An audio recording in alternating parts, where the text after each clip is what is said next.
নয়, 1 কোটি চন্দ্র থেকে যে কিরণ উদিত হয়, একটা চন্দ্রের কিরণ কত সুন্দর। আমরা চাঁদের দিকে তাকিয়ে থাকি, জ্যোৎস্না এবং চাঁদ কার না ভালো লাগে? পূর্ণিমায় সেই চাঁদের আলোয় চারিদিক আলোকিত থাকে, কত সুন্দর দেখায়। আর 1 কোটি চন্দ্রের যে কিরণ, 1 কোটি চন্দ্র থেকে যে কিরণ উদিত হয়, নিত্যানন্দ প্রভুর পদ কমল থেকে তা কেবল উদিত হয়। নিতাই পদ কমল কোটি চন্দ্র সুশীতল, কোটি চন্দ্রের সুশীতলতা দান করে সেই দুটো চরণ। আর ওর যে ছায়া, যে ছায়ায় জগৎ জুড়ায়, জগৎ জীবের প্রাণ জুড়িয়ে যায়, আনন্দে বিভোর হয়ে যায় সবাই রূপ দর্শন করে। হেন নিতাই বিনে ভাই রাধা কৃষ্ণ পাইতে নাই, দৃঢ় করি ধরো নিতাই রূপায়। হেন নিতাই বিনে ভাই, যে নিত্যানন্দের কথা আমরা বলছি, এই নিত্যানন্দ প্রভু ব্যতীত রাধা কৃষ্ণ পাইতে নাই। আপনি যদি রাধা গোবিন্দের কৃপা প্রাপ্ত হতে চান, আপনি যদি রাধা গোবিন্দের অহৈতুকী ভক্তি প্রাপ্ত হতে চান, তাহলে নিত্যানন্দ কৃপা ব্যতীত কোনোদিন সম্ভব নয়। আপনাদের পূর্বপুরুষগণ এই উৎসবটা যে সৃষ্টি করে গিয়েছেন, কতটা আপনাদেরকে উপহার দিয়ে গিয়েছেন ভাবুন। যারা সৃষ্টি লগ্নে ছিলেন তারা কতটা জ্ঞানী ছিলেন, কতটা বুদ্ধিমান ছিলেন, কতটা বিচক্ষণ ছিলেন ভাবুন।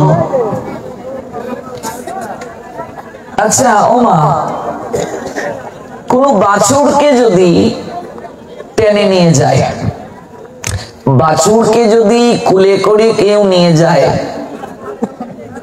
গাভীকে নিতে হয় না? গাভী আপনা থেকেই পিছনে পিছনে যায় গো।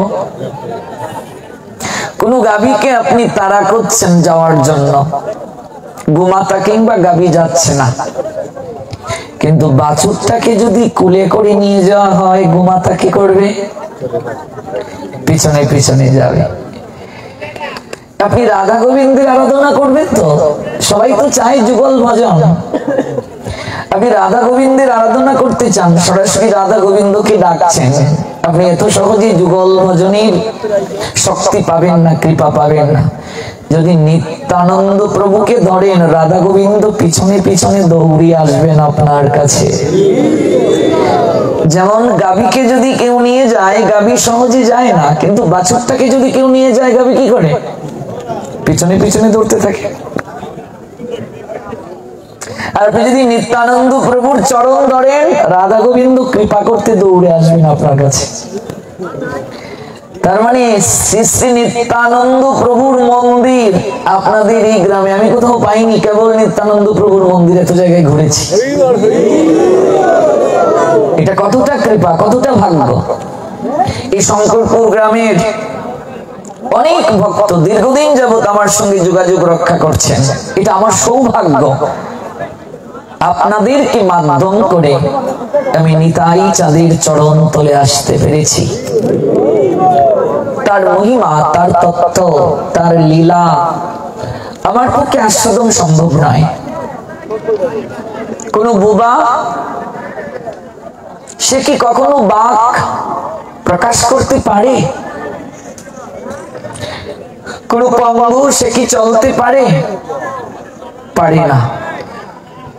কিন্তু মাধব যদি কাউকে কৃপা করেন, কিনা হয় গো, মুখং করুতি বাচালং পঙ্গু লঙ্ঘয়তে গিরিং ইয়াত কৃপা তমহং বন্ধে পরমানন্দ মাধব।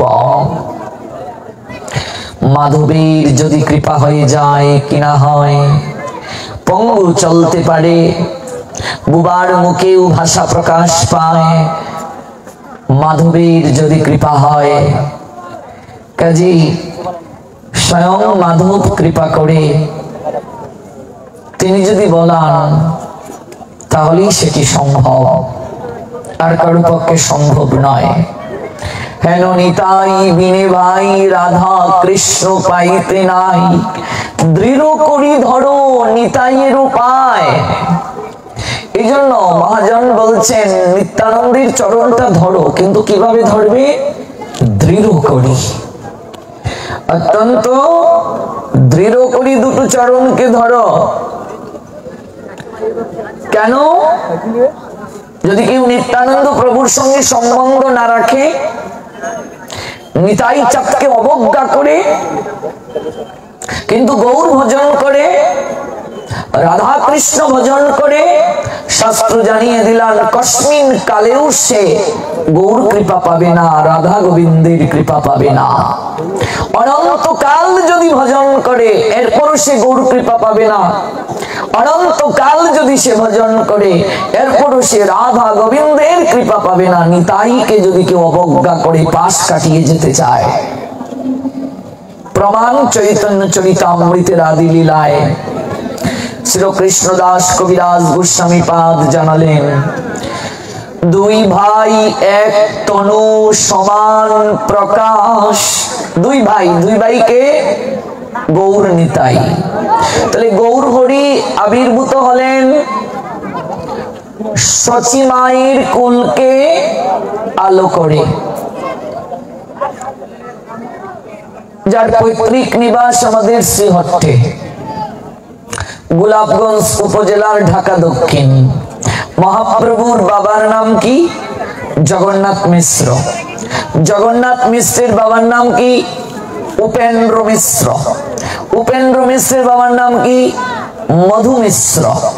ওই মধু মিশ্রের পূর্বপুরুষদের নিবাস সিলেটের ওসমানীনগর উপজেলার বড়গঙ্গা, যার আঞ্চলিক নাম হচ্ছে বুরুঙ্গা।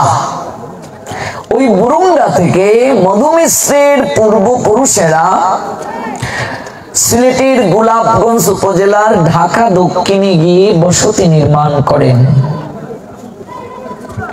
মধু মিশ্রের 4 পুত্র। মধু মিশ্রকে মহাপ্রভুর বাবার বাবার বাবা, মহাপ্রভুর বাবার নাম জগন্নাথ মিশ্র, জগন্নাথ মিশ্রের বাবার নাম উপেন্দ্র মিশ্র, উপেন্দ্র মিশ্রের বাবার নাম মধু মিশ্র। মধু মিশ্রের 4 পুত্র, উপেন্দ্র, রঙ্গদ, কীর্তিদ, কীর্তিবাস। এই হচ্ছে 4 পুত্র। উপেন্দ্র মিশ্রটাকে মহাপ্রভুর দাদু। মহাপ্রভুর দাদুর আরো 3 ভাই, রঙ্গদ, কীর্তিদ, কীর্তিবাস। আর মহাপ্রভুর দাদুর 7 পুত্র। উপেন্দ্র মিশ্রের 7 পুত্র নাম কি? কংসারী, পরমানন্দ, পদ্মনাভ, সর্বেশ্বর, জগন্নাথ মিশ্র, জনার্দন, ত্রিলোক্যনাথ। এই হচ্ছে 7 পুত্র। 7 পুত্রের মাঝে জগন্নাথ মিশ্র হচ্ছে 5 নম্বর। জগন্নাথ মিশ্রকে মহাপ্রভুর বাবা, মহাপ্রভুর বাবা 5 নম্বর। ওনার আরো 6 ভাই আছে। সেই জগন্নাথ মিশ্রের পৈতৃক নিবাস বা জগন্নাথ মিশ্রের বাড়ি ঢাকা দক্ষিণ গোলাপগঞ্জ উপজেলায়। তাহলে মহাপ্রভু এলেন শ্রীহট্টে, তার মাতৃনিবাস এই হবিগঞ্জ জেলার বাহুবল উপজেলাধীন মিরপুর, নীলাম্বর চক্রবর্তীর বাড়ি, নীলাম্বর চক্রবর্তীর কন্যা শচী দেবী। তো আমাদের চৈতন্য চরিতামৃত বলছেন 2 ভাই এক তনু সমান প্রকাশ। তাহলে মহাপ্রভুর ভাই তো নিত্যানন্দ নয়, কিন্তু এখানে শাস্ত্র দুই ভাই কেন বললেন? মহাপ্রভুর ভাইয়ের নাম কি? বিশ্বরূপ। মহাপ্রভুর বড় ভাইয়ের নাম বিশ্বরূপ। বিশ্বরূপ জন্ম নেয়ার পূর্বে সচিমা 8টি কন্যা সন্তান জন্ম দিয়েছিলেন। মহাপ্রভুর আরো 8 বোন ছিল, আপনারা জানেন কিনা? 8টি বোন ছিল মহাপ্রভুর। 8টি কন্যা জন্ম নিয়েছে, কিন্তু কেউ বেঁচে নেই, মরে গিয়েছে। সচিমা চাতক পাখির নিয়ে অপেক্ষা করছেন। অপেক্ষাটা কি? তিনি মা ডাক শুনতে পারেননি। একটা সন্তান আসবে। এই মনিটরটা কি হচ্ছে ভাই? তাহলে একটু ওইটা এগিয়ে দাও, এটা ভেতরে ঢুকিয়ে দিয়েছো, সাউন্ড তো সব ভেতরেই যাচ্ছে, মানে ব্যাসাসনের নিচে কেউ শুনবে? দাঁড় করিয়ে দাও। হ্যাঁ, গৌর প্রেমানন্দে। তো সচিমা 8টি কন্যা সন্তানকে, হ্যাঁ ঠিক আছে, জন্ম দেওয়ার পর তারা যেহেতু মৃত্যুবরণ করে, এই জন্য তার মনে বড় দুঃখ যে আমায় মা বলে কি ডাকবে, মা ডাক শুনতে পারেননি। তাই পরবর্তীতে অনেক আরাধনা করে তিনি বিশ্বরূপকে প্রাপ্ত হলেন। বিশ্বরূপ হচ্ছে নিমাইয়ের বড় ভাই, মানে মহাপ্রভুর বড় ভাই। বিশ্বরূপ তার নাম কেন? এতটা তার শরীরে সৌন্দর্য ছিল, রূপ যৌবন ছিল, বিশ্ব যেন তার রূপে মোহিত। এজন্য সচিমা তার নাম রাখলেন বিশ্বরূপ। আর 8টা কন্যা যেহেতু হয়ে মারা গিয়েছে, তাই সচিমায়ের ভয় যে এই ছেলেটা বাঁচবে তো। ওই বিশ্বরূপ জন্ম হলো, কিন্তু মনে আরেকটা ভয় জগন্নাথ মিশ্রেরও, যে একটার তো ভরসা নাই, যদি এটাও মরে যায়, কারণ একটার তো ভরসা নাই, তাই আরেকটা সন্তান দরকার। তাই সচিমা আবার সন্তান সম্ভবা হলেন। এবার সচিমা ভাবছেন, সন্তান যখন জন্ম হবে, দিন যখন গনিয়ে আসবে, আতুর ঘরটা বা প্রসবের জায়গাটা নিম গাছের তলে করব। নিম তো তিক্ত হয়, তিতা হয়, তো জমের দুধগণ যদি ভয় পেয়ে এই বাচ্চাটাকে না নেয়, মায়ের মন তো, হ্যাঁ মায়ের মন, নিম তিতা, বড় তিতা, যদি না নেয়, যদি এটা যদি বেঁচে থাকে, তাই নিম গাছের তলে ধাত্রী প্রসবের ব্যবস্থা করলেন।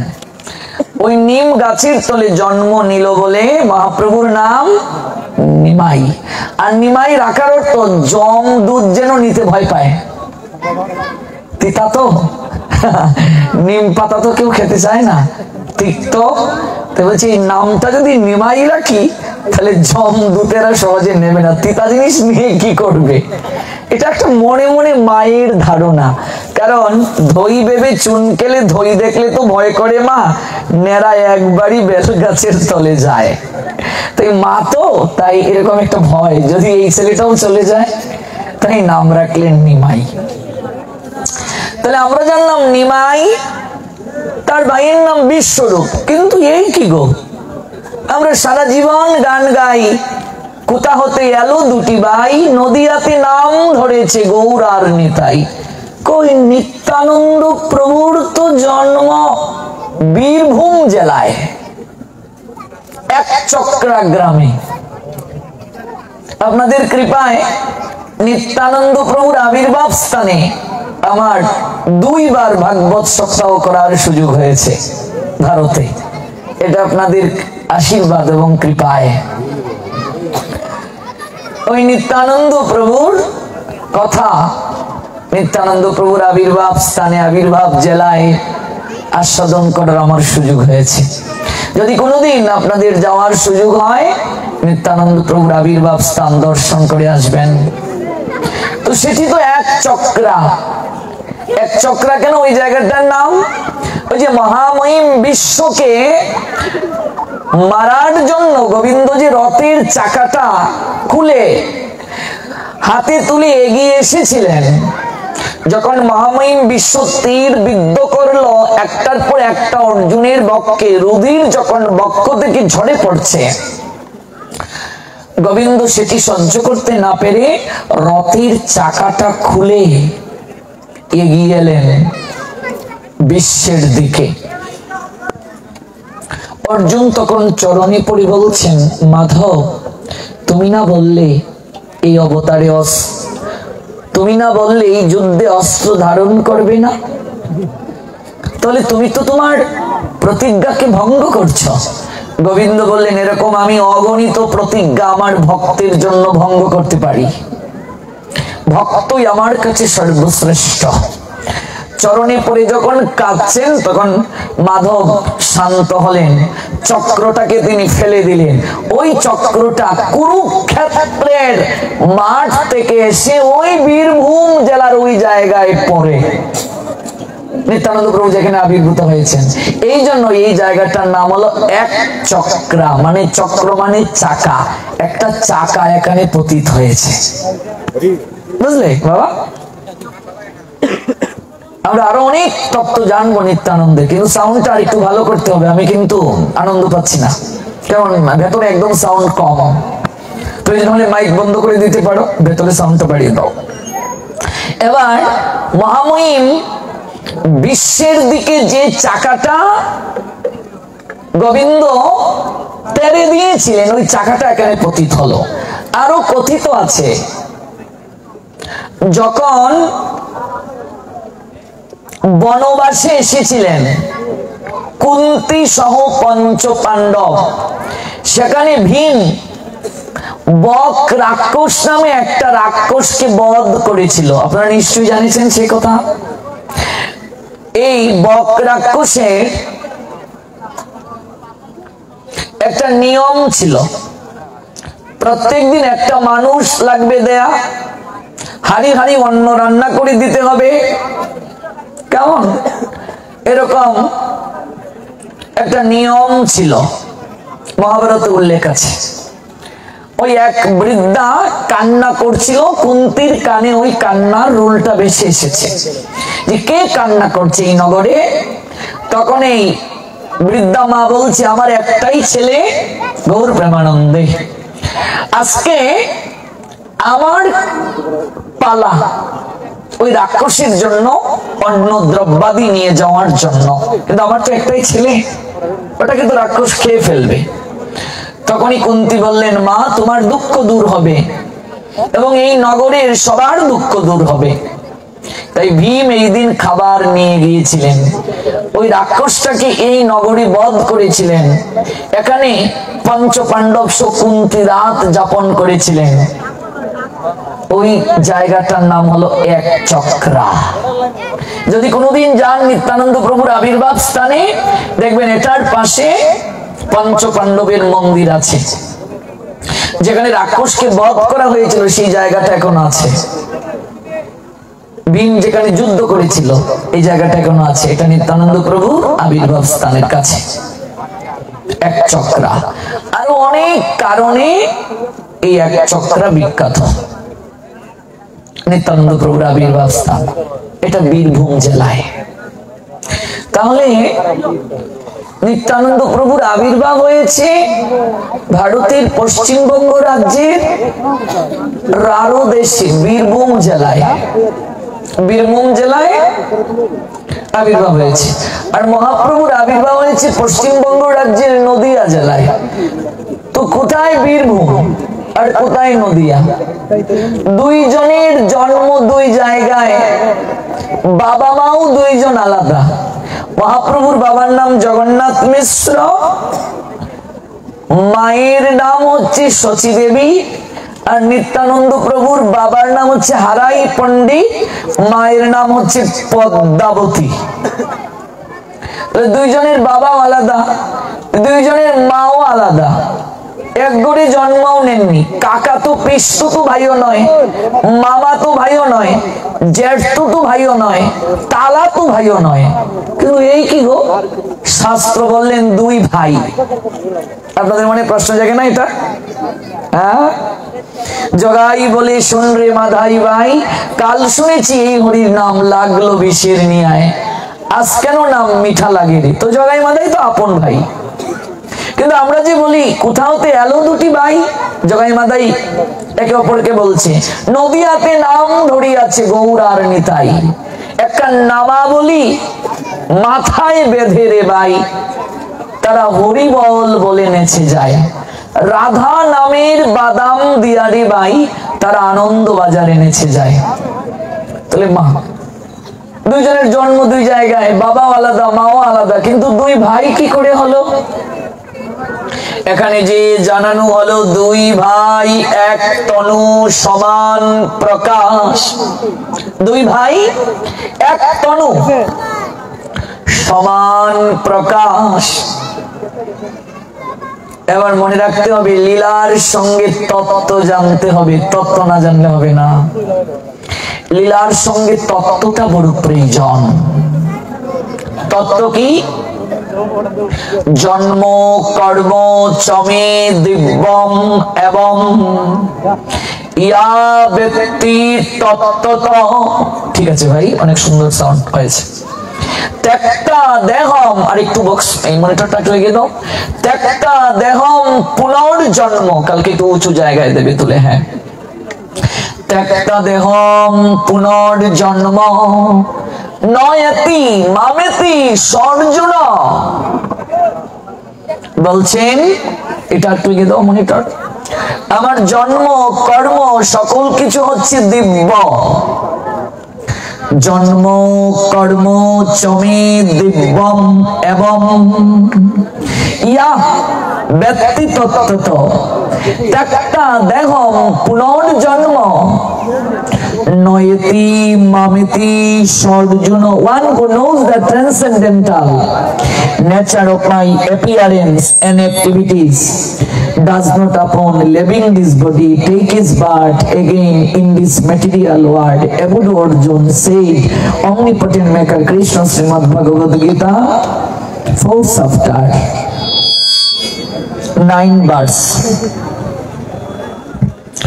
ভগবান জানালেন গীতায়, আমার জন্ম আমার কর্ম দিব্য।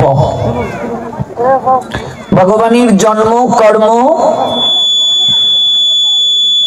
এটি সাধারণ মানুষের মতো নয় বাবা। আমাদের জন্ম যেমন পিতামাতার মিলনে হয়, কিন্তু ভগবানের জন্মটা সেভাবে নয়। জন্ম কর্ম চমে দিব্যম, এটা দিব্য। তারপর কি বলছেন? এটিকে জানতে হবে তত্ত্বগত ভাবে। তত্ত্বটা কি? তত্ত্ব যদি কেউ না জানে, আসা যাওয়া কোনোদিন বারণ হবে না। তত্ত্ব জানলি ত্যক্তা দেহম পুনর্জন্ম নয়তি মামেতি সর্জুন। তত্ত্ব জানলি আসা যাওয়া বারণ হবে। লীলা তত্ত্বগত ভাবে জানতে হবে। আমরা লীলায় জানলাম নিত্যানন্দ প্রভুর আবির্ভাব স্থান ভারতের পশ্চিমবঙ্গ রাজ্যের বীরভূম জেলায়। মহাপ্রভুর আবির্ভাব স্থান পশ্চিমবঙ্গ রাজ্যের নদিয়া জেলায়।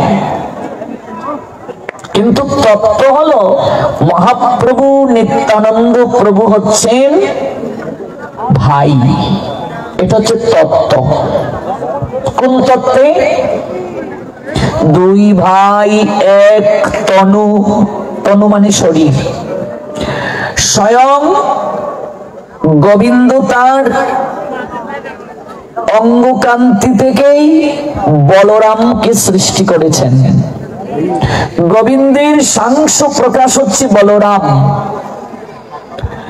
আপনারা জানেন 6টি পুত্র সন্তানকে কংস আচার মেরে চরণে ধরে আচার মেরে দেয়ালের সঙ্গে মাথার খুলিকে উড়িয়ে দিয়েছিল, ছিটকে গিয়ে পড়েছে মাথার খুলি। দৈববাণীটা কি ছিল? অষ্টম গর্ভের সন্তান কংসের মৃত্যুর কারণ হবে, তাই তো দৈববাণী ছিল। 6টি সন্তানকে কংস আচার মেরে মারলো। সপ্তম গর্ভে যে সন্তানটা এলেন, যুগমায়ার প্রভাবে তাকে স্থানান্তরিত করা হলো রোহিণীর গর্ভে। রোহিণীকে বসুদেবের আরেকজন স্ত্রী। কংসের ভয়ে রোহিণীকে অন্যত্র রাখা হয়েছিল।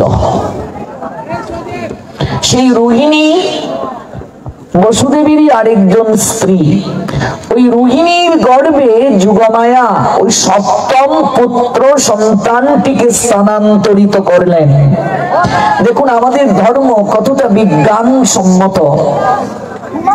আজকাল যে সকল মায়েরা গর্ভধারণে ডিজেবল মানে কি, অক্ষম, গর্ভে সন্তান রাখার যাদের শক্তি নেই, সামর্থ্য নেই,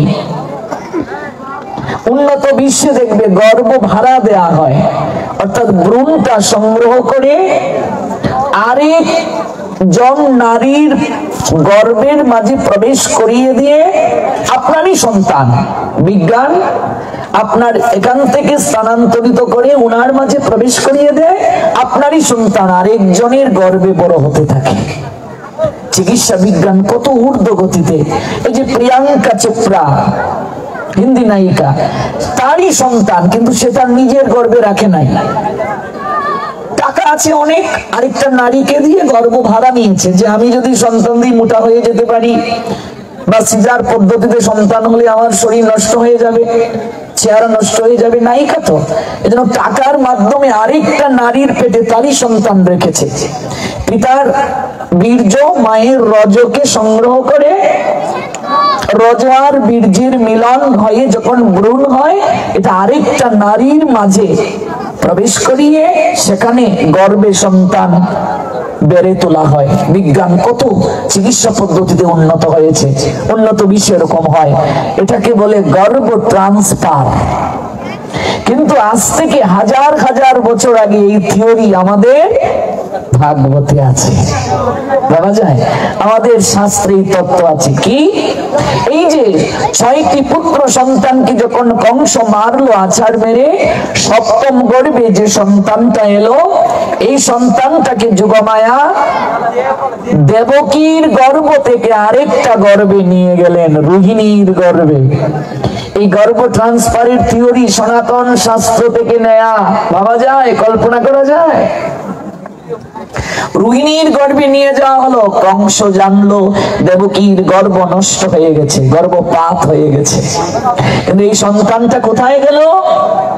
রোহিণীর গর্ভে। ওই সন্তানটাই হলেন বলরাম, সপ্তম গর্ভের সন্তান।